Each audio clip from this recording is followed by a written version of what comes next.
Hey, what's going on, people? Your boy Matt Mike coming at you guys with more Atlanta Falcons news for all of you Atlanta Falcons fans. This is something that I want to kind of get off my chest as it pertains to the Atlanta Falcons and um, whether or not they're going to be a more explosive team this year. And quite frankly, um, when you look at the Atlanta Falcons, um,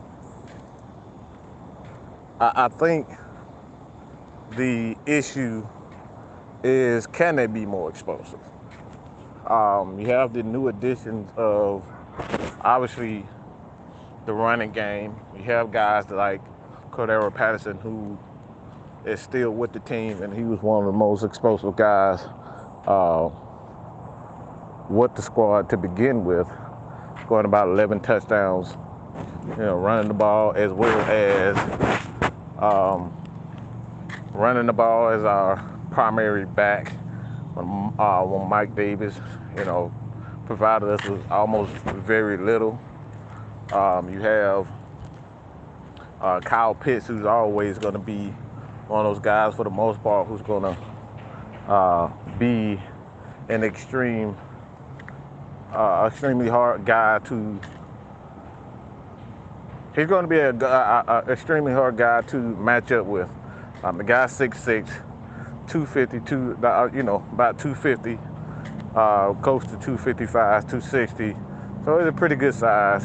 Has, a pretty good 40 time as well. Run about a 4.4. You got a guy like Unholy, who pretty much runs the exact same, speed for the most part. So when you have those guys, Unholy, Cordero Patterson, as well as you have Unholy, Kyle Pitts, Cordero Patterson, and now Tyler Algier. You got a guy like Damian Williams, who's expected to take his game, bring his game to the Falcons and whatnot as far as the veteran is concerned. Damian Williams, don't know what's going to happen with Quadri Olison. Avery Williams is another guy that you could perhaps see, make some sort of contribution to the Falcons offense. So I wanted to kind of give you guys, the Falcons wrote an article, and I want to kind of give you guys, the expectations as far as the Falcons are concerned.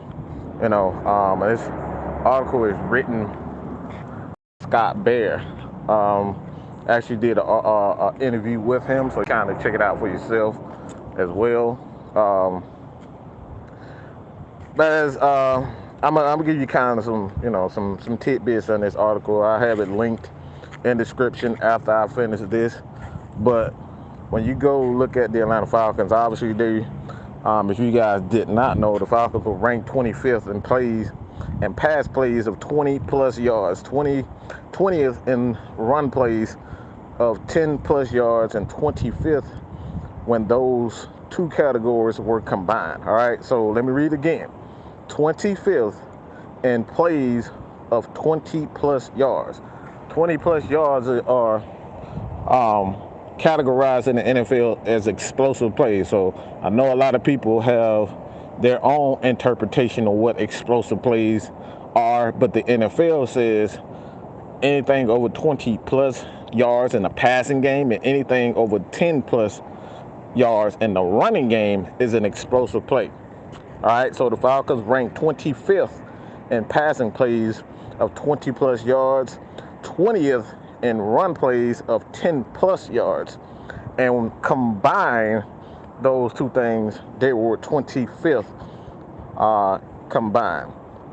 And I know a lot of people are wondering, like, all right, why can't he, do that same thing from, he had a better team and he had a better offense with the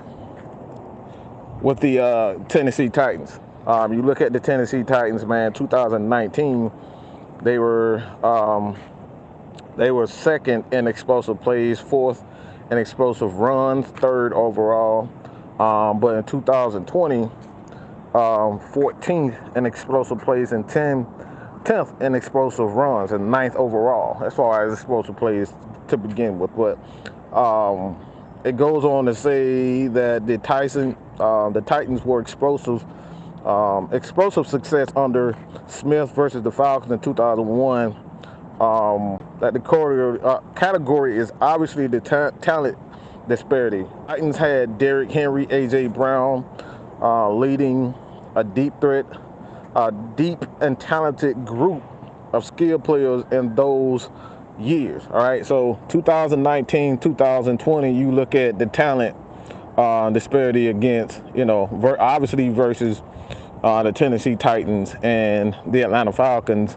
You got to have explosive players. I know a lot of people think, all right, offensive coordinators should be able to design big plays, but oftentimes that is not the case. If you don't have players who are able to showcase their skill set, whether it's running after the catch, running the ball, catching the ball, you got to have players that can make big plays. So this is one of the things that, you have to take in consideration when you're looking at the Falcons, and then something that we talked about earlier as far as, the lack of talent on the offensive side of the ball. You got wide receivers like Drake London, Brian Edwards, and we're going to get in those numbers also. But this article is extremely, I think it's exactly what Falcons fans need to see. So again, I'm gonna link that. You guys can check it out for yourself. They obviously released it, I believe it was today. But obviously the talent, as far as Arthur Smith is concerned, just wasn't there. All right.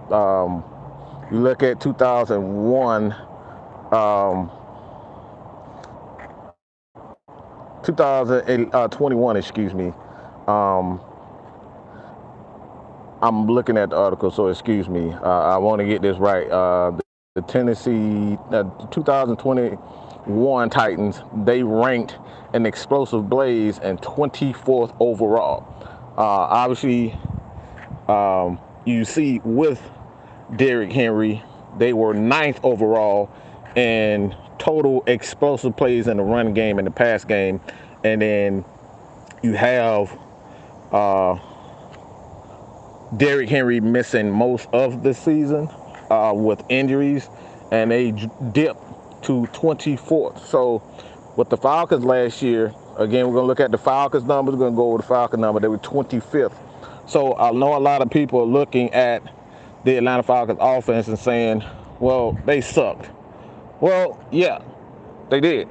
But the Tennessee Titans, you would assume they would be one of those teams that, even with the level of talent that they had last year, that they would be far better than the Atlanta Falcons, but they weren't. The Falcons were the Falcons were ranked 25 overall, and the Tennessee Titans were ranked 24th. So even with talent, the Tennessee Titans still weren't as good. They had AJ, they had Julio Jones, they had Ryan Tannehill. So even with those guys at the helm, the Tennessee Titans offense wasn't much better than what the Atlanta Falcons are. So which leads us to believe, is Arthur the reason why the Tennessee Titans offense was much better than much worse without him versus with him? And the numbers state that. The numbers state that if Arthur Smith has the necessary tools around him as an offensive play caller, the necessary talent around him as a play caller, what can his offense do? And again, this is what numbers, this is what film comes in handy. And this is one of the main reasons why, for me, myself, I believe that the Falcons are one of those teams that, with better talent, the Falcons obviously going to be a better overall offense.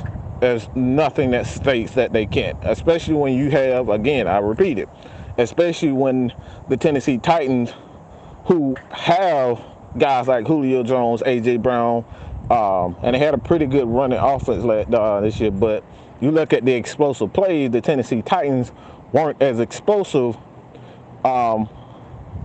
with without Derrick Henry. So that leads to believe if the Falcons can get better production out of their group this year. Again, you got Brian Edwards, you have Cordero Patterson, Kyle Pitts, Tyler Algier. You have those guys at the helm. The Falcons obviously are one of those teams, given a chance to prove themselves and actually play. The Falcons obviously have more talented players. So for me personally, just based on these numbers alone, I totally believe that the Falcons are going to be one of those teams to their offense to get much better. In fact, I believe the Falcons offense will be somewhere ranked in from 15 to about 20 as far as the explosive plays is concerned. So when you look at the players and that they brought in, Brian Edwards last year, his receiving per reception is about 17. It was about 17 yards per reception, and the fact that 17 of his 45 yards, 45 receptions have gone 20 plus yards is a real sample of his size and explosiveness. So a lot of people are expecting Brian Edwards to be an explosive big play receiver for the Atlanta Falcons. I know that's come to a shock to a lot of people because you look at him and say, oh, he runs a 4.5, and this is one of the main reasons why we say don't get caught up into these these combine numbers, because a lot of guys who run a 4, a 4.2, 4.3, these guys can't get open. Brian Edwards is one of those guys that has proven that he's a deep threat and he's a big play threat. So again, his 17 of his 45 receptions have gone for 20 plus yards. All right, Tyler Algier is another guy. When you look at how let's get to Drake London. Drake London at USC, and this is another category when it comes down to his ability to make plays. London was a good receiver at USC with 22 missed tackles forced in 2021, sixth in the nation. Had a 3.52 yards per route, which if guys don't understand that, 3.52 yards per route run was his fifth, and 5.23 yards after the catch. So in essence, what they're saying, all right, 3 yards. After those 3 yards that he ended up getting open, 5 of those yards, so that's essentially about 8 yards, almost 8 yards a catch. After he get that separation, after he catches the ball, he gets an extra 3. He gets an extra 5 yards. So whatever, I just say, if he catches the ball with 10 yards, that's a 10 yard. He get a first down. He end up getting another 5 yards after that. So Drake London is one of those guys that if you give him, 8 yards, he's going to give you 13 with just his ability to run after the catch. And this is why the Falcons have to have wide receivers that are big and wide receivers that are able to do their thing as far as after the catch. Because again, this is the West Coast offense. The West Coast offense is designed to get the ball out of the quarterback's hand quick, so the athletes can be athletes. So this is why it's important to have guys that not only have the ability to, make these big plays and make these deep plays, but it's important for have guys like Drake London, who is great with yards after the catch. Tyler Algier is another guy that could be an unsung hero as far as his skill set is concerned. When you go back to his days at BYU, he averaged 4.2 yards after contact and 107 missed tackles all season, all right, at BYU. So again, this is one of the major reasons why physicality, guys who can make things happen after the catch, is not so much catching the ball. Catching the ball is a good thing, but what can you do after you catch the ball? These are the things that Falcons are focusing on this year. Being able to get the ball out of his hands quick, which is going to allow the offensive line to be better. Statistically, going to help these guys better as far as their confidence because they don't have to they don't have to pass protect as long as much as a lot of people, you know, put the blame on guys like, Jalen Mayfield for being, having a lackluster season. Caleb McGarry, to a certain degree, a lackluster season. Hennessy, a lackluster season.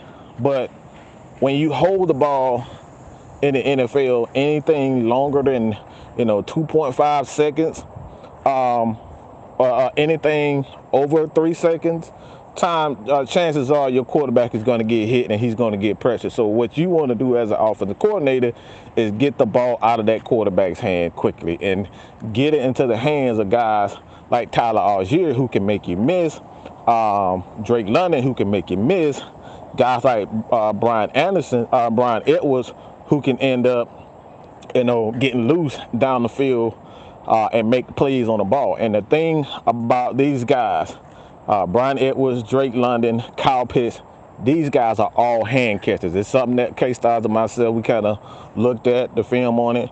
These guys rarely ever have the ball get into their body.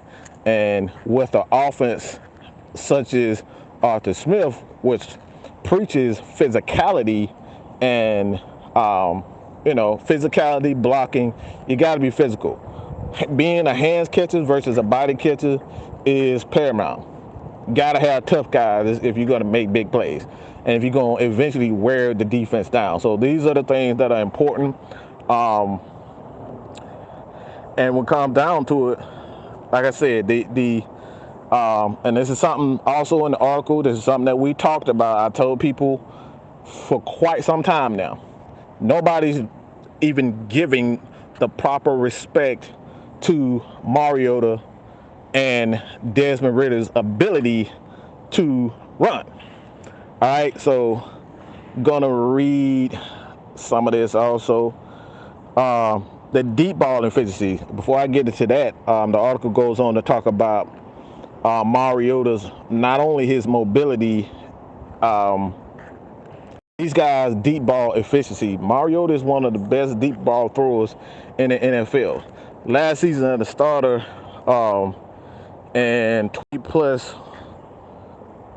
a medium range from 10 to 19, roughly about 34% of his passes went that far. So 34% of his passes, Mariota passes, went for 20 plus yards. So I think what this pretty much states for the Atlanta Falcons is that, the Falcons have one of the best deep ball throwers in the league, and Marcus Mariota, which is, it baffles me for the simple fact that, you look at his ability, this is what he's always been able to do since his days at Oregon. Oregon is one of the most explosive offenses in college football. He came to Tennessee, ran pretty much the exact same offense for the most part, a lot of RPOs, deep passes, and early on in his career he was able to showcase his skills. We even saw how Mariota played when he is at his best against the Atlanta Falcons. He had one of the best games of his career against the Falcons, and he showcased his mobility, he showcased his ability to throw the deep ball, and this is something that a lot of people tend to forget as it pertains to Marcus Mariota and his ability to throw the deep ball. So, like I said, Mariota is one of those guys, when it comes down to it, man, he has a lot of desirable traits. Again, the deep ball, he's one of the better deep ball throwers in the NFL, along with his ability to, to move around. That's an element that the Falcons have this year. When it comes down to Mariota, and like I said before, these are the things that a lot of people are underestimating. The Falcons have guys that could catch the ball off the run. They can make people miss. Drake London is obviously one of those guys. Like I said in this article, I'll link it for you guys if you want to check it out. But Drake London has the ability to make guys miss. Brian Edwards is a legitimate deep threat. Kyle Pitts is a guy that's a legitimate deep threat.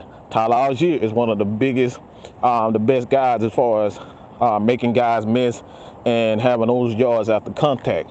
What we thought that Mike Davis was going to be, and he ended up not being able to be that.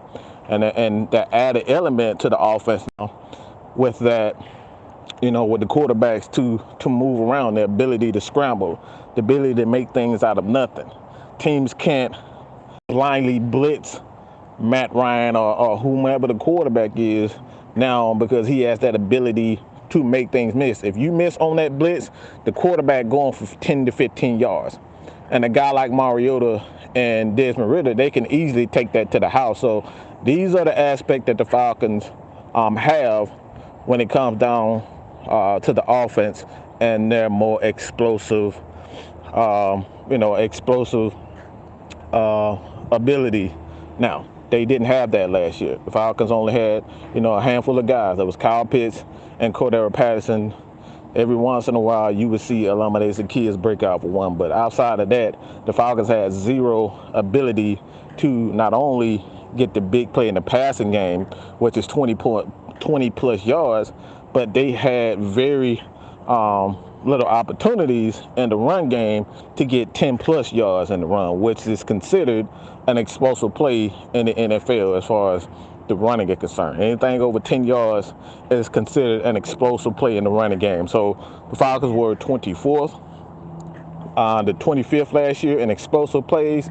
The Tennessee Titans last year, even with a pretty good running game, they were 25th in explosive plays. So again, these are the things when you look at the ability of a play caller and having a plethora of guys at the helm that you can, call plays for.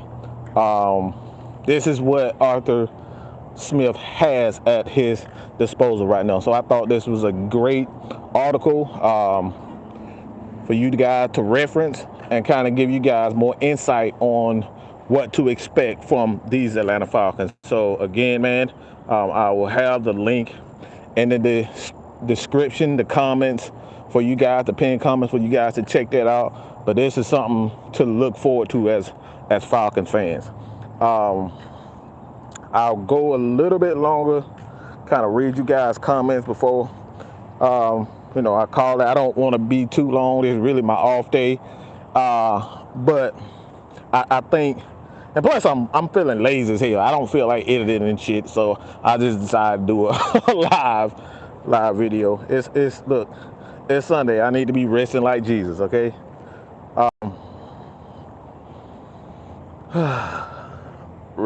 D. Coleman. Hey, man, I appreciate the hardworking man at ATS Sports. Hey, but look, this is what I love. You can't nobody tell me your boy man Mike don't love this. I love this. This is what I do. ATL Leo, Jack Savage was good. Yasuke Skate Knight. Obviously D. Coleman, Falcons fan for 408. Kevin Hennessy.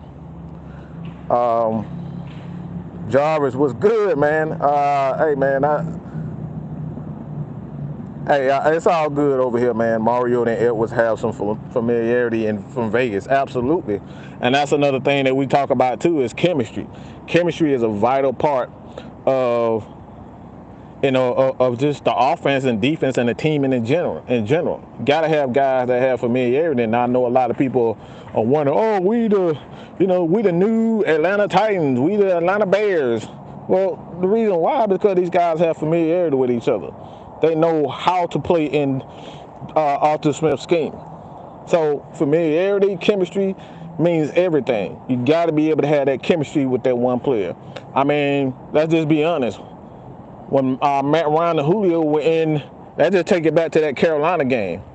Bruh, we wouldn't call no damn plays. It wasn't nothing, exciting about what the Falcons were doing. It wasn't no elaborate plays they were drawing up. They were just throwing that bitch to Julio and he ended up getting 300 yards. Why? Because Carolina, Matt Ryan and Julio Jones just had that chemistry, and they end up, They end up having one of the biggest games, 500 yards for Matt Ryan and 300 yards receiving for Julio Jones. So at the end of the day, chemistry is a vital part of football. So having a guy with Mariota and Brian Edwards is going to lead to something great for the Atlanta Falcons. So, like I said, I truly believe personally that when you look at this Atlanta Falcons team with the guys that they have at the helm, again, Julio Jones, Matt Ryan, and that chemistry that they had, that was something that teams couldn't, they couldn't handle it. It wasn't because they didn't know what Julio was going to do. They couldn't catch up with the Julio Jones. It's that because Matt Ryan and Julio, they can just look at each other and say, yep, do this, do that, run this slant, run this crossing route, run this dig route, do this, run outside. I can throw it a little bit more to the inside if you need it, outside. These are the things that as a quarterback and a wide receiver and a player is vital. You can call all the greatest players in the world, but if you and that coach, you and that player, the quarterback and that wide receiver, the quarterback and that running back don't have that chemistry, 9 times out of 10, things are not going to go the way that you expect. Chemistry is everything.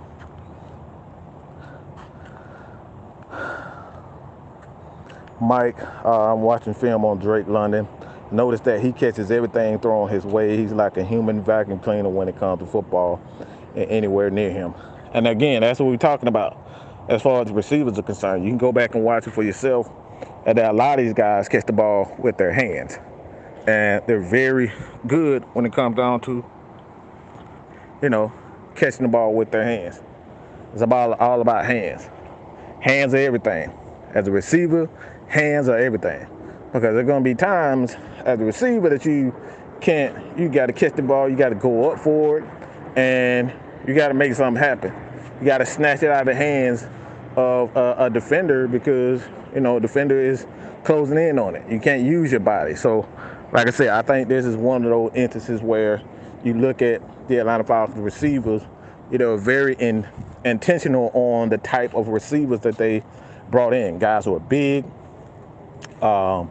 They run somewhere in between a 4.3 and a 4.5. From Geronimo Allison to Alden Tate, Drake London, Kyle Pitts, the linear dude from the CFL. Like, these are the things that when you look at the Falcons and the type of player that they're wanting, even down to the running back with a guy like, from Mike Davis to a guy like Tyler Algier. These guys have the same body type, body structure, and he knows exactly what he's looking for. So when it comes down to it, Arthur is very intent and intentional in the type of play that he wants, as well as the type of player and skill set and mindset that he wants to bring to this Falcons football team. So, like I said before, the Falcons are not interested in getting the best athlete. The Falcons are interested in getting the best guy that is suitable for their particular playing style. And this is something that if you go back and look at the history of the San Francisco 49ers, which is one of the main reasons why they end up getting a guy like Joe Montana. Joe Montana didn't have the best physical stature. He didn't throw the best deep ball. He wasn't the greatest. He did have one attribute, and that was his accuracy and intestinal fortitude. As the famous, world famous wrestler said, the testicular fortitude. And Mick Foley. That's what Joe Montana had. You look at a guy like Jerry Rice. He wasn't drafted because he had the best skills. He wasn't the best athlete. He had the best testicular fortitude. He was the guy that wouldn't give up. T.O. the same way. He's another guy. If you look at San Francisco and the type of players that they always go after, these guys gotta have guts. They gotta be tough. They gotta have the ability to run after the catch. That's something that when everybody look at Jerry Rice, they think, oh, Jerry Rice got 18,000 yards receiving. Well, he did most of that because he was a great run after the catch guy. He would catch a slant and take that bitch 70 yards. Oftentimes, he would take a 10-yard slant a 10-yard crossing route or drag route, and he would turn that 10 yards into 15, 20 yards. That's how Jerry Rice ended up getting a lot of those. So it wasn't that he was Randy Moss and catching these fly ball, these deep balls, these fly passes, and, going for 80 yards, 80-yard touchdowns and making, and mossing people. It wasn't that he was doing that. He was great at the run after the catch. So these are the things that, when you look at the Atlanta Falcons, they're looking for that. They're looking for receivers that are great, running backs who are great in the art of running after contact and running after the catch. That is, if you look at the model of the West Coast system, that right there is what they're looking for. The ability to run after contact, the ability to run after the catch. That's what makes the West Coast offense so dangerous, because you're so focused on relying on the deep ball and trying to stop the deep ball, you forget that this guy, he can catch a slant and go 20, 30 yards. Now you huffing and puffing trying to keep up with a guy because they're constantly getting those short dinky dunky, them dink dunk plays, and these deep dunk plays end up, these plays end up, coming up, getting you tired after a while. So the end of the day, man, I think this is one of the things when it comes down to the Atlanta Falcons that a lot of people just not taking into consideration, is that their ability, they have a ton of guys with the ability to run after the catch. And, Marcus Mariota is one of the best deep ball throwers in the league. And like I said, that's just a fact. He's better at throwing deep balls than he is, doing the short stuff. But like in the offense, like Arthur Smith, all you really have to do is just get the ball out of these guys. Get the ball in their vicinity. You get the ball in a guy like Alden Tate. I know we've seen the tape on him. He's one of those guys that can make, something out of nothing. He has the ability to go up and get it. Brian Edwards, he has the ability to go up and get it. We know Kyle Pitts has the ability to go up and get it, as well as Drake London had the ability to go up and get it. So you don't have to be extremely accurate. You just get the ball in their vicinity. I forget who made the quote, but all he said, look, just throw it in my vicinity. I'll go get it. That's it. Just throw it up. I'll go get it. Just make sure you just throw it somewhere near me. Let me do the rest. You just throw it in my vicinity. I'll make sure I come down with it. And this is what this Atlanta Falcons team have right now. So I know a lot of, analysts are like these guys aren't particularly accurate when it comes down to a particular style of quarterback. Guys like Drew Brees, Tom Brady, who are able to put the ball on the hand, on the money, on a consistent basis where they need it. But sometimes you just need to let the athletes be athletes and do what they do. Go get it. So again, these are the things when it comes down to the Atlanta Falcons and what they're going to provide from the fan base. Archangel, what's good?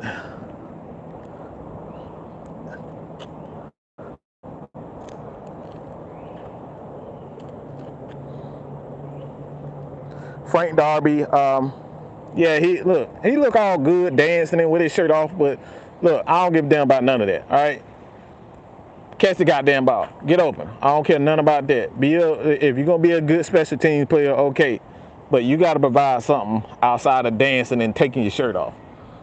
That shit don't faze me one bit.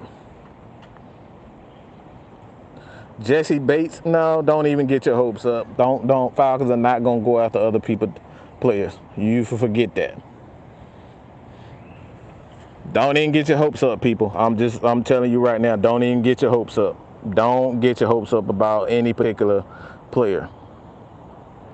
But like Alex said, most of the plays will come out play action, and that's essentially what the West Coast offense is. The West Coast offense is an offense that is predicated off the run. Everything is predicated off the run and the short pass in the West Coast offense. That's where the double move was born and birthed from Bill Walsh's offense, the West Coast offense, because teams would focus on getting these slants, and guys like Jerry Rice, what he would do, he would break off the slant, and then he would go up, and he would get deep. So this is another way how the San Francisco 49ers, and oftentimes,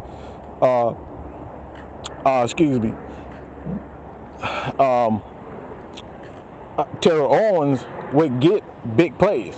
Their big plays will come off of these double moves, and then when you have corners like Diggs, they bite on these slants, they end up getting behind them.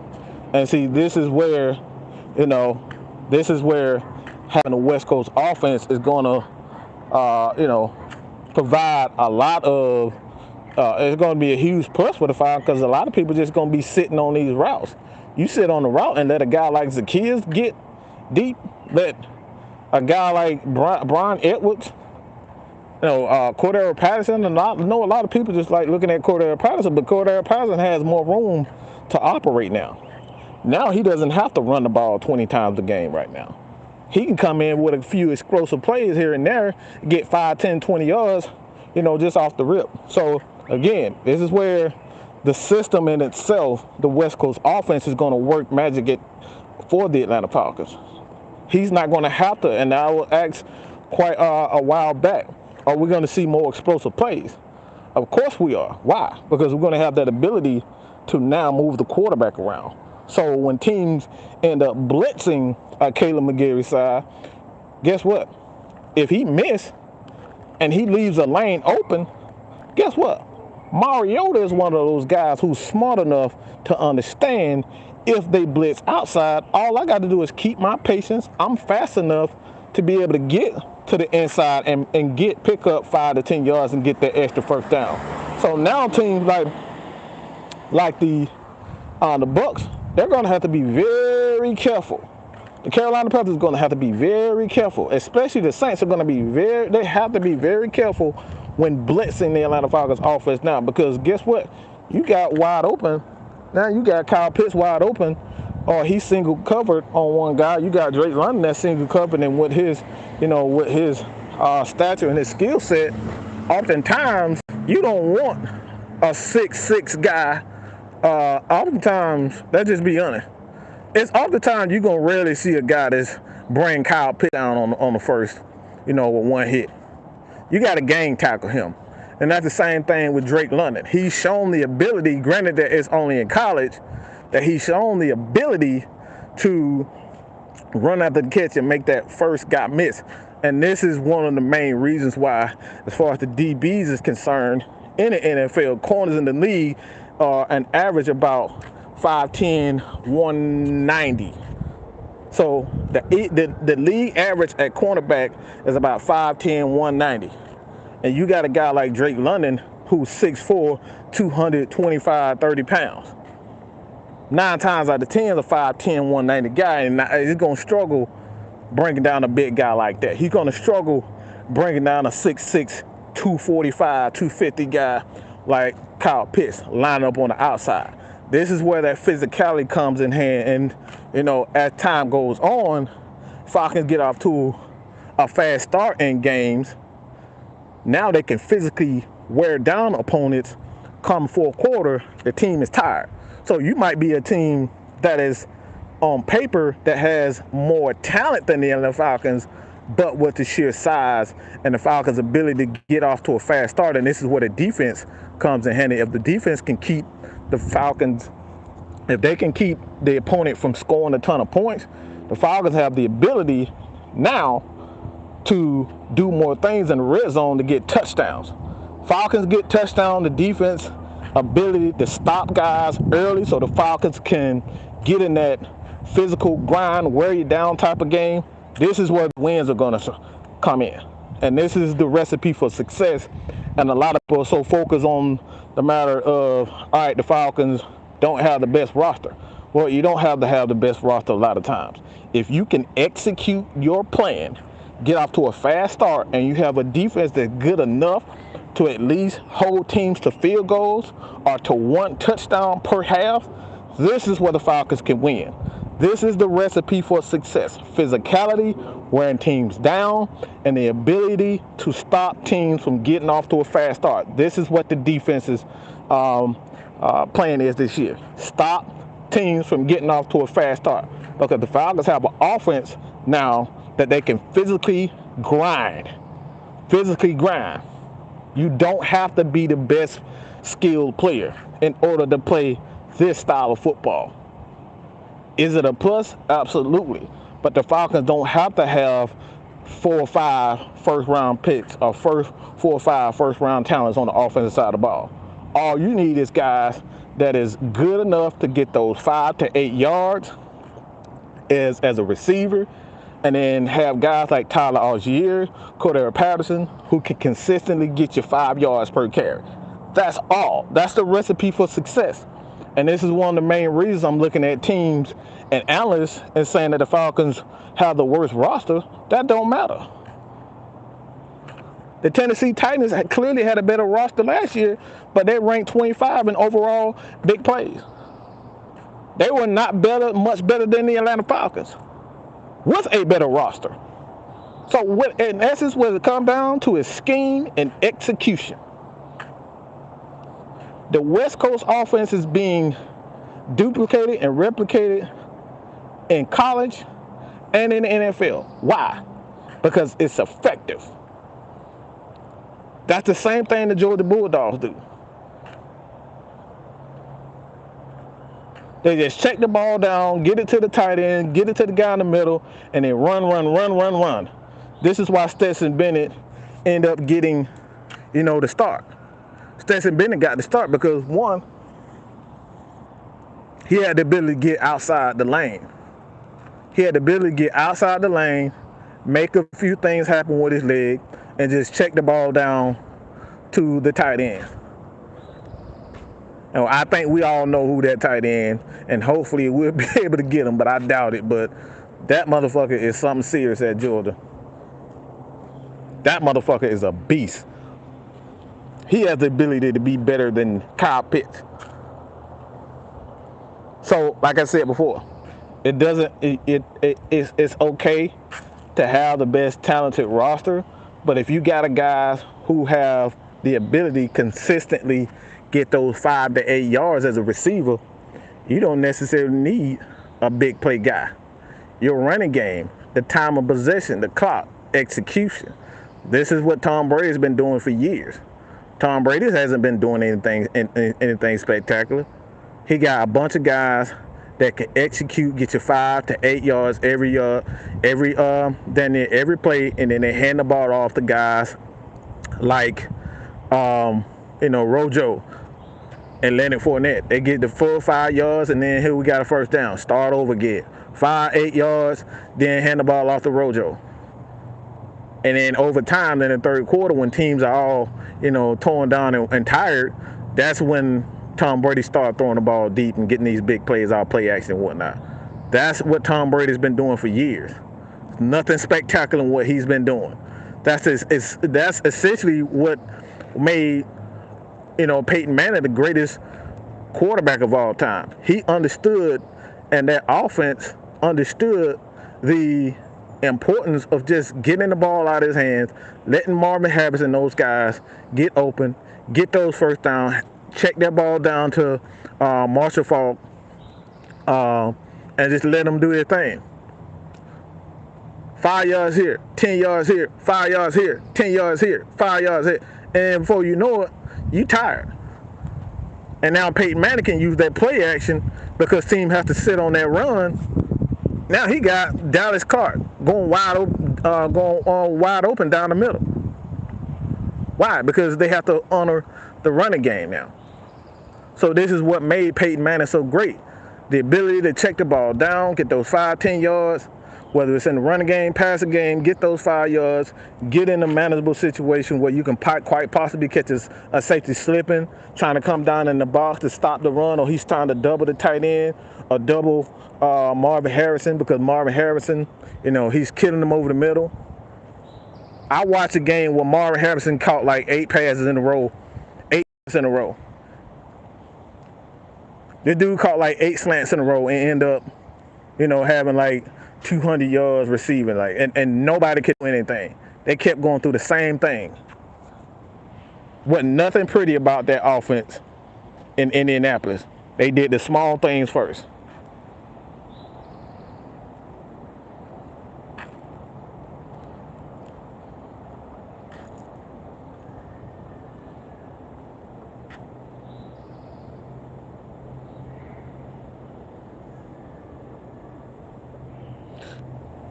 Well, we're not talking about Matt Ryan now. Like I said, I get why people would talk about Matt Ryan, but there's no need to talk about Matt Ryan now. It was time to move on. It's okay. All right, it's time to move on. That situation, Falcons wanted to, they wanted to start over. It was just time for them to start over. Financially, they just couldn't. Financially, the Falcons just could not commit to Matt Ryan and try to build a team. His contract was not conducive to building a new, rebuilding the defense. You can't pay a guy $40 million and try to build a defense at the same time. So not so much that the Falcons had to move on, or they wanted to move on from Matt Ryan. They had to move on because of his contract. You can't build a defense if your quarterback is, he's making $40+ million. I think he was going to be making like $48 million. You can't build a defense with that. You need damn near half of that to even bring in a quality defensive lineman or a defensive back. So, like I said before, I know a lot of people like to say, if we woulda, shoulda, coulda had Matt, well, that's not the case because financially we just could not afford Matt Ryan and build a team and build a defense and rebuild an offensive line, because, like I said, 20, if not most of that money is going to have to go to, bringing in defensive linemen, offensive linemen. Offensive linemen are expensive these days. Even an average offensive lineman is going to cost you about $10 million a year. And I'm talking about average offensive lineman. And that's average defensive lineman.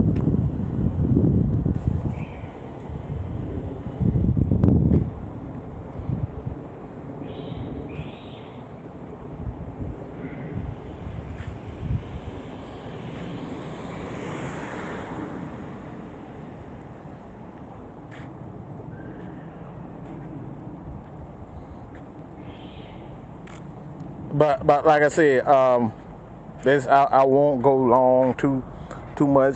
Like I said, I just wanted to kind of give you guys, my thoughts on how the Atlanta Falcons are going to be more explosive. And like I said, I will leave the link in the comments for you guys. I hope you guys are having a good day, not a long day, but I hope you having a good Sunday. Get your rest on, and we will be back right at it on Monday, later on, Monday. So you guys continue to support your boy here at Mad Mike Sports, man. If you guys got one more question, I can get one more question in before I close it.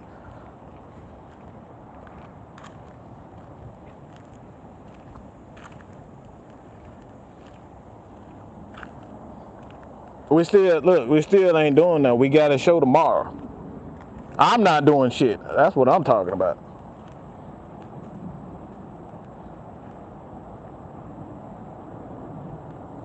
I'm not doing shit else. That's what I'm talking about.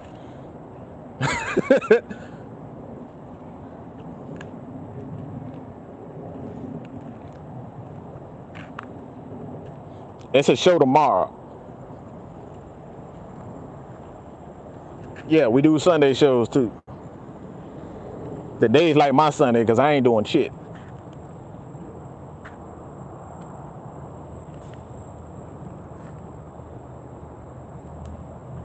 So anybody got some questions, man, before I close this thing down, man? What's some questions at? I know y'all got some question shit.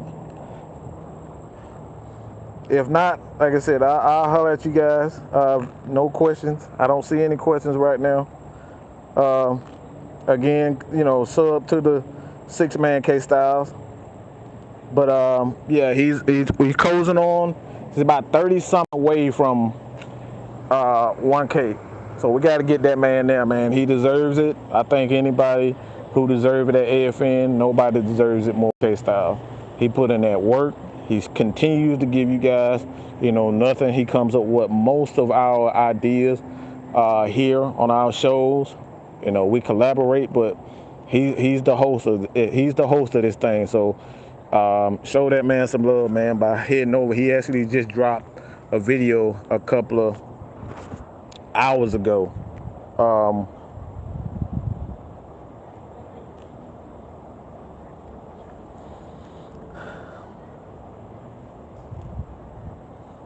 Tony, let me just see. This is why I gotta bring people down to earth. Gotta bring people down to earth. We gotta start putting these expectations on rookies. He's a rookie, and he's not better than Jalen Mayfield. He's not more talented than Jalen Mayfield. Okay, I just make that clear. A lot of people think because, for one, Schaefer is a natural guard, okay? But even as a natural guard, he's not as gifted as Jalen Mayfield is in the running game. And I'm a Georgia fan, and I'm sure you're a Georgia fan as well. And Schaefer wasn't the best offensive lineman at Georgia. So if Mayfield is obviously one of the best guards and tackles in the draft, Schaefer is not that. All right, let's just make that clear. One, he's a rookie. Two, he's a 6th round pick. Do I think he'll eventually be, a guard that's going to compete for that opportunity? Yeah, I do. But he's going to have to showcase it on the field. I don't care about him being a Georgia alum. I don't care about what he did against Alabama, whoever. This is the NFL. This is a different type of speed. You got to pick up different, philosophies. And we heard that Richie Grant said it. If you don't get it mentally first, your ass is not going to play. So he got to make sure that he's smart first. First and foremost, you got to be smart enough to be able to play on this team. This is not, this is not a Thomas Dimitroff built team where they're just looking at your ability and you dumb as a box of rocks. You got to be able to get it first. You got to be able to get it first mentally.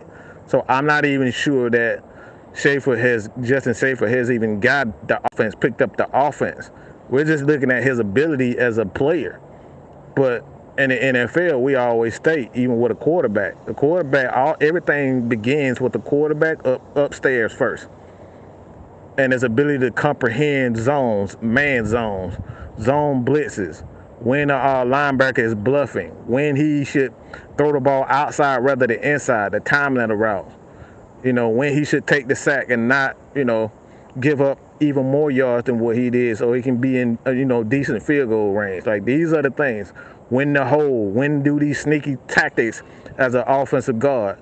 I need to be leaning towards, more towards Hennessy versus a Jake Matthews, because Jake Matthews is going to handle his man for the most part. So as a guard, if I know Jake Matthews is going to handle his guy, I don't need to be leaning, more towards Jake Matthews' position. I need to be focused on Hennessy and helping Hennessy out, because I know I got me a Pro Bowl tackle on the left side. These are the things as a guard that you have to understand where to go mentally. And like I said, it's all about the mental aspect as far as these players are concerned. So I understand what his skill sets are, but he got to be able to pick up this mentally first and foremost. Can he pick up the blitz?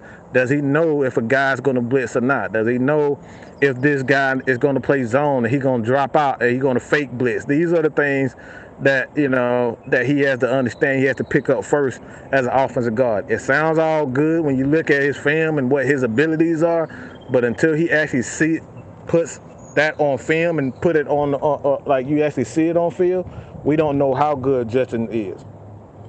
So like I said, I do personally believe that Schaefer is going to be that left guard. that he at least can be a backup or a swing guard, because I do believe that he can play a little bit of tackle. But I think he's going to be that guard and that swing guard that we kind of hone and train him to be.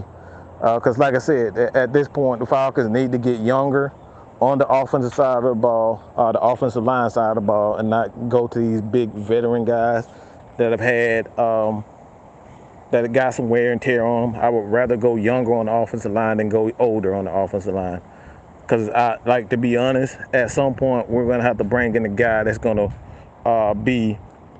replace Caleb McGarry if he doesn't perform up to par.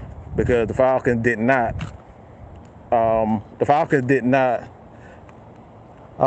give him his fifth option. So if he performs well, if he doesn't perform well, the Falcons are gonna, bring in a new guy.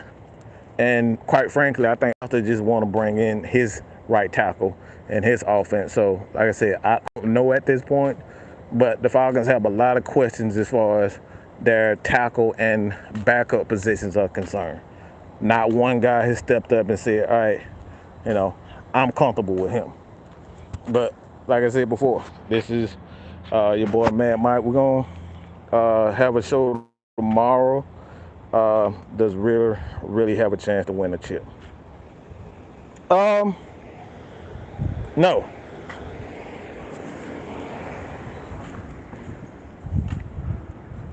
No. A championship is something rare. So to say that he has a chance to win a championship, no player really has a chance to win a championship. It really just comes down to luck. Got to do the right things, put yourself in position to be a good team. But winning the championship, it has a lot to do with, one, success and being consistent as a team. But most of all, it's luck, because the Falcons and a lot of teams have had, they've been good offensively, defensively, but they just haven't gotten that break. I mean, look at Lamar Jackson. That team has been ranked, number one, top 5 in offense, top 5 in defense, and they just haven't had luck. So I'm going to say realistically, he don't have a shot to get a championship. It all comes down to luck and how consistent as a team you can be. So like I said, that's all I got to say, man. I'm going to holler at you guys. Check out the show tomorrow with the regulators. We got some topics for you guys, and hey man, we're gonna hit it hard for you guys. We're gonna continue to give you nothing but the stats, the facts, and the truth. So help me God. That's all I got to say about that. And your boy Man Mike is out of here, man. Peace.